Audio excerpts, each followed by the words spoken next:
कहानी शुरू होती है एक लैब से जिसमें बायोलॉजी, साइकोलॉजी और क्वांटम फिजिक्स जैसे कई सारे फील्ड के साइंटिस्ट साथ मिलकर किसी ऐसी मशीन को बनाने में जुटे हुए हैं जो किसी तरह इंसानों को समय में पीछे जाने की सहायता कर सके, ताकि हम समय में पीछे जाकर वो बड़ी बड़ी घटनाओं को रोक सके या कम से कम वहाँ रह रहे लोगों को इसकी चेतावनी दे सके, ताकि पिछले हुए हादसों में जितनी भी जाने गई हों उनसे कम जाए। इस मशीन के द्वारा हम उस समय में जाकर जब कोई बहुत बड़ी सुनामी या बाढ़ की समस्या बनी थी, उस समय जाकर हम लोगों को सतर्क कर सकते हैं ताकि वो लोग सही समय पर कोई शेल्टर ढूंढे। वैसे ही वॉर्स को भी रोका जा सकता है, पर यह काम कोई हल्का बनाने जैसा तो है नहीं। इसलिए इतने ढेर सारे साइंटिस्ट दिन रात लगाकर इस मशीन को बनाने की तैयारी कर रहे हैं। और क्योंकि इतने सारे साइंटिस्ट इस सब में जुड़े हुए हैं, इसीलिए पैसे की भी बहुत ज़रूरत होगी। इसीलिए इस लैब को कोई गवर्नमेंट एजेंसी नहीं चला रही है, बल्कि एक प्राइवेट एजेंसी चला रही है जिसका नाम है एक्सपोनेंट्स। वैसे तो ये कंपनी अपने फ्यूचरिस्टिक गैजेट्स को लेकर मशहूर है और one of the biggest market capturing company बनती जा रही है। इसके प्रॉफिट का ही एक हिस्सा जाता है इस लेबोरेटरी में, जिसमें उस टाइम मशीन को बनाने के लिए साइंटिस्ट काम कर रहे हैं। उन्हीं साइंटिस्ट में से एक है ध्रुव। उसी के आइडिया और कंट्रीब्यूशन की वजह से आज ये प्रोजेक्ट एक अच्छे स्टेज पर पहुंच चुका है। सही बात ध्रुव के बारे में, तो उसकी कोई पर्सनल लाइफ है ही नहीं। उसने अपना ढेर सारा समय, या कह सकते हैं पूरा ही समय, इस मशीन को बनाने में ही दे दिया। अब कुछ दिनों में उसके जूनियर्स उसके प्रोजेक्ट को काफ़ी अच्छे से संभाल रहे होते हैं। ये देखकर ध्रुव को थोड़ा खुद के लिए टाइम मिल जाता है। आज वो बहुत दिनों बाद घर से, मतलब उस लैब से जो कि उसने अपना घर ही बना लिया था, उससे बाहर निकलता है। और बाहर निकलती उसके आंखों पर जब सूरज की रोशनी पड़ती है तो वो सह नहीं पाता। उसे मजबूरन एक मोटा सा काला चश्मा लगाना पड़ता है ताकि उसकी आंखें बची रहे। फिर वो अपने घर जाकर अपने माता पिता और छोटे भाई से मिलता है। उसके परिवार वाले बस अपने बिजनेस से रिलेटेड ही बातें करे जा रहे होते हैं, जो सुनकर ध्रुव थोड़ा फ्रस्ट्रेट हो जाता है। इसके अलावा उसके जीवन में जैसे कुछ बचा ही ना हो। कंपनी, साइंटिस्ट, इस सब में वो थोड़ा दूर जाना चाहता है। इसलिए वो अपने एक पुराने दोस्त को, जो कि बहुत ही पुराना था, उससे फ़ोन लगाता है, जिसका नाम रहता है विजय। विजय ध्रुव का मूड लाइट करने के लिए उसे एक डांस इवेंट में ले जाता है, जिसका वो चीफ गेस्ट होता है। ध्रुव को डांस वगैरह में कोई खास इंटरेस्ट तो था नहीं, पर जब वो एक लड़की को क्लासिकल गाने पर डांस करते हुए देखता है और उसके एक्सप्रेशंस देखता है, वो देखकर मानो पागल ही हो जाता है। उसे समझ ही नहीं आ रहा होता कि उसे हो क्या गया है, क्योंकि इससे पहले उसने ऐसा कनेक्शन कभी किसी के साथ फील नहीं किया था। ध्रुव डांस परफॉर्मेंस खत्म होने के बाद उस लड़की के पीछा करता है और उसकी बहुत तारीफ करता है, पर यह चीज़ उस लड़की को पसंद नहीं आ रही, क्योंकि वो लड़की ऑलरेडी इस बात से फ्रस्ट्रेटेड होती है कि कभी भी उसकी टीम को कोई कंपटीशन नहीं जीत पाई। क्योंकि आज के टाइम पर कौन ही क्लासिकल डांस देखना पसंद करता है, पर ध्रुव, जो कि उसकी तारीफों के पुल बांधे जा रहा था, वो पूरे कॉन्फिडेंस से कहता है कि आज वो पक्का जीतेगी, जिस पर वो लड़की कोई जवाब नहीं देती। तभी उस लड़की की दोस्त उसे बुलाती है, तो ध्रुव को उस लड़की का नाम पता चलता है, जो कि तारा था। हमेशा की तरह तारा अपना मुंह उतार कर अवार्ड्स लेते हुए देखने के लिए जाती है, क्योंकि उसे तो पता था कि उसे कोई अवार्ड मिलने नहीं वाला। पर इस बार कुछ अलग होता है, उसे वो अवार्ड मिल जाता है। वो खुश हो जाती है, उछलने लगती है खुशी से।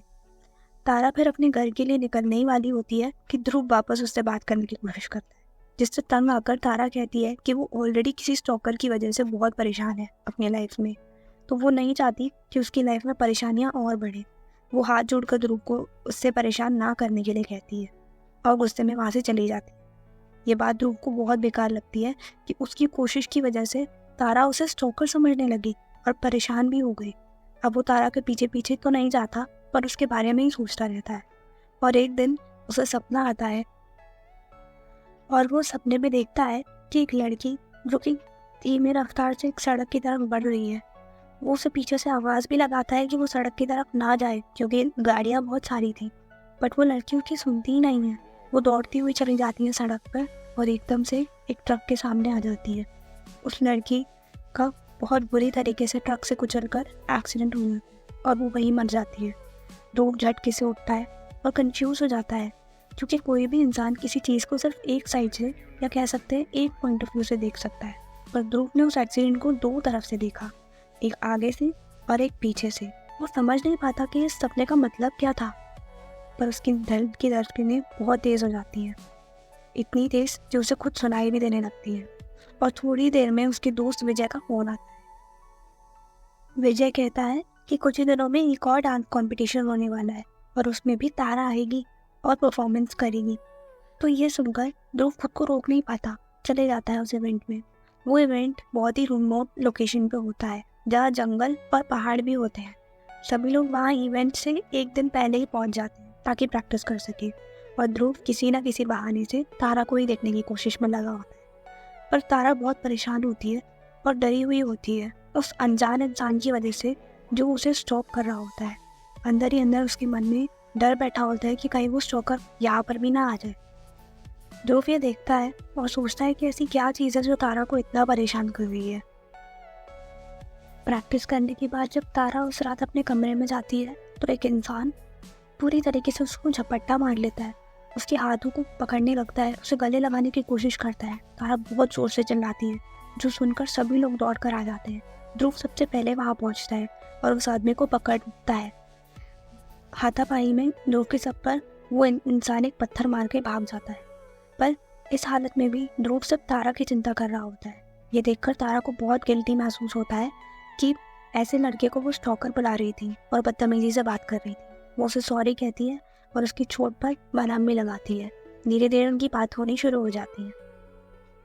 तारा और ध्रुव की गहरी दोस्ती होने लग जाती है, तो ध्रुव तारा को अपने बारे में सब कुछ बताने लगता है। उसकी साइंस को लेकर अनसुलझे रहस्यों को जानने की जो इच्छा होती है वो उसके बारे में भी तारा को बताता है। पर तारा उससे अलग होती है, उसे साइंस पर कम और स्पिरिचुअलिटी में ज़्यादा बिलीव करती है। जब ध्रुव तारा को बताता है कि वो एक टाइम मशीन बनाने वाला है जिससे कि वो समय में पीछे जाके होने वाली घटनाओं को रोक देगा, तो तारा ऐसे ही ध्रुव को चिढ़ाने के लिए एक सवाल पूछ देती है कि अगर ऐसा हो सकता है कि तुमने फ्यूचर में ये मशीन बना ली हो, तो ध्रुव जवाब देता है कि हाँ, कोशिश तो यही है, हो सकता है हमने फ्यूचर में बना ली हो। तो तारा कहती है कि अगर ऐसा है तो हमारे पोते पोतियों को तो हमसे मिलने आना चाहिए ना, और मुझे बताना चाहिए कि ध्रुव एक अच्छा हस्बैंड मटेरियल है कि नहीं। तभी ध्रुव सोचता है कि बात तो सही है, अगर भविष्य में सच में टाइम मशीन बन चुकी है तो कोई आज हमारे समय में आकर हमसे मिलने क्यों नहीं आता। पर तारा बेचारी उसकी कनपट्टी पे एक लगाती है और कहती है कि इन सब से भी बाहर एक दुनिया होती है गधे, मैं शादी के लिए पूछ रही थी तुमसे। बेचारा ध्रुव शर्मा भी जाता है और बेइज्जती भी फील करता है। दोनों की वजह से उसकी आंखों में आंसू आ जाते हैं। कुछ ही दिनों में तारा और ध्रुव की शादी तय होने वाली होती है और तारा ध्रुव को एक बहुत ही इंपॉर्टेंट बात बताती है कि कभी कभी उसे एक अजीब से हेल्यूसिनेशंस होते हैं। कई बार रात में उसे अजीब सी आवाज़ें सुनाई देती हैं कि जैसे कोई उसे पुकार रहा हो बहुत ही दर्द में, और एक गेट बना हुआ दिखाई देता है जिसके जब भी वो पास में जाती है, छूने की कोशिश करती है, तो वो नींद से उठ जाती है। ध्रुव को इन सब बातों से कोई फर्क नहीं पड़ता था क्योंकि वो तारा को किसी भी हालत में अपनाने को तैयार था। दिन बीतते हैं और तारा और ध्रुव की एंगेजमेंट का दिन आ जाता है, पर तारा जिसे अब तक हॉल में पहुंच जाना चाहिए था वो आती ही नहीं। परेशानी में सब लोग उसके दरवाजे को खटखटाते हैं तो पता चलता है कि तारा को पैनिक अटैक आया होता है, वो भी उसी आदमी को देखने की वजह से जो उस दिन उसे मॉलेस्ट कर रहा था। ध्रुव उसे तुरंत हॉस्पिटल में एडमिट करता है और थोड़ी देर के लिए बाहर आ जाता है। दरअसल उससे तारा की ये डर और ये हालत देखी नहीं जा रही थी। सब बहुत गुस्सा आ रहा था उस स्टॉकर पे, जिसकी वजह से उसकी तारा को इतनी परेशानी हो रही है। वो ये सब सोच ही रहा होता है कि उसे तारा रोड की तरफ जाते हुए दिखाई देती है। वो तारा को रोकने के लिए भागता है और मेन रोड पर जाकर तारा का ट्रक से एक्सीडेंट हो जाता है। ध्रुव अपना दिमागी संतुलन पूरी तरीके से खो देता है। वो सब देखने के बाद उसे कोई सुध नहीं रहती कि वो खाना खाए या सो जाए। वो बस एक ही चीज़ के बारे में सोचता है कि वो किसी तरीके से अब टाइम मशीन बनाना चाहता है ताकि उस समय में पीछे जाकर वो अपनी तारा को मरने से बचा सके।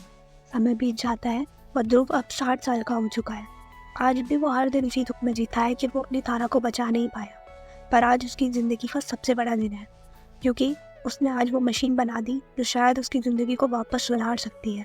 वो अपने उस टाइम मशीन चेयर पर बैठ के उसे पहले टेस्ट करना चाहता है क्योंकि उससे सब्र नहीं होता अपनी तारा को देखने के लिए। समय में पीछे जाने की कोशिश करता है, पर वो पूरी तरीके से अपने शरीर के साथ समय में पीछे नहीं जा पाता। कभी उसकी सिर्फ आवाज़ जा पाती है तो कभी उसकी सिर्फ नज़रें। वो बार बार समय में पीछे जाता है और अपनी तारा को जी भर कर देखता है, पर उसकी शिकायत सिर्फ इतनी होती है कि वो तारा को बचा नहीं पा रहा, क्योंकि वो उसे छू ही नहीं सकता। कुछ ही दिनों में उसकी शिकायत भी दूर हो जाती है। अब वो अपने पूरे शरीर के साथ पास्ट में जा सकता है। वो उसी रात पहुंच जाता है जिस रात पहली बार उस स्टॉकर ने तारा को मोलेस्ट किया था। वो ये प्लान बनाता है कि वो तारा के रूम में जाकर छुप जाएगा, ताकि जैसे ही वो स्टॉकर आए तो वो तुरंत ही उसे मारकर भगा दे, या हो सकता है मार डाले। तारा अंदर आती है अपने रूम में, तो उसे देखकर वो ध्रुव, जो पहले ही उस एक्सीडेंट की वजह से अपना दिमागी संतुलन खो चुका था, तारा को गले लगाने की कोशिश करता है। तारा डर जाती है और चीखती है। ये सुनकर उस समय का ध्रुव उसे मारने के लिए पीछे दौड़ता है। अंधेरा होने की वजह से ध्रुव अपने ही बूढ़े वर्जन को देख ही नहीं पाता, और बूढ़ा ध्रुव, जिसका दिमागी संतुलन वैसे ही हिला हुआ था, वो पत्थर मारकर वहाँ से चला जाता है। इस बार ध्रुव वापस से समय में पीछे जाने की कोशिश करता है और ये प्लान बनाता है कि तारा जिस दिन मरी थी, अगर वो उसी दिन उसे किडनैप करके सेफ जगह ले जाए तो उसका एक्सीडेंट होगा ही नहीं और तारा बच जाएगी। यही सोचकर वो अपनी एंगेजमेंट वाले दिन पर चला जाता है, पर उसे देखकर तारा को पैनिक अटैक आ जाता है और उसी समय ध्रुव उसे हॉस्पिटल में एडमिट करता है। बूढ़े ध्रुव को ये बात समझ आ जाती है कि उसकी हर कोशिश नाकाम इसलिए जा रही है क्योंकि वो कुछ भी बदल नहीं सकता है। तारा की इस हालत का जिम्मेदार वो खुद है, जो उसे परेशान कर रहा था। ये सोचकर वो बहुत रोता है, पर इस बार तारा उसे रूम के बाहर खड़ा देख लेती है। वो ध्रुव को पहचान जाती है। वो समझ जाती है कि वो ध्रुव फ्यूचर से आया हुआ ध्रुव है और वो बूढ़े ध्रुव को रोकने के लिए उसके पीछे भागती है। बूढ़े ध्रुव को अपने जीवन का कोई मतलब नहीं समझ में आता। वो मरना चाहता है, इसलिए अब वो चलती रोड पर चला जाता है, पर तारा उसे बुलाती है, उसे होश में लाने की कोशिश करती है और इसी चक्कर में तारा खुद भी रोड पर आ जाती है। और उसी समय ध्रुव इस बार सामने से उसका ट्रक से एक्सीडेंट होते हुए दिखता है। ध्रुव कुछ भी नहीं बदल पाता, कुछ भी नहीं। जो चीज़ उसने पहले पीछे से देखी थी वही चीज़ वो आगे से देखता है और उसे अपने सपने का पूरा मतलब समझ में आ जाता है कि वो अब कुछ नहीं बदल सकता। अब ध्रुव को ये बात समझ में आ जाती है कि जीवन में कभी भी कोई भी अपने पास को नहीं बदल सकता। जो निश्चित है वो होकर ही रहेगा, कोई उसे नहीं बदल सकता। यहाँ ध्रुव को वही गेट दिखाई देता है जिसके बारे में तारा बात करती है। वो अब उस गेट को छूने के लिए आगे बढ़ता है और जैसे ही वो उस गेट को छूता है तुरंत ही उसकी आंखें खुल जाती हैं। वो देखता है कि आज ही उसकी एंगेजमेंट है, वो भी तारा के साथ। वो खुशी से झूम उठता है और पागलों की तरह नाचने लगता है। भगवान को शुक्रिया करता है इस बात के लिए कि ये सब जो भी था वो सिर्फ सपना था। कहानी यहाँ पे ख़त्म हो जाती है।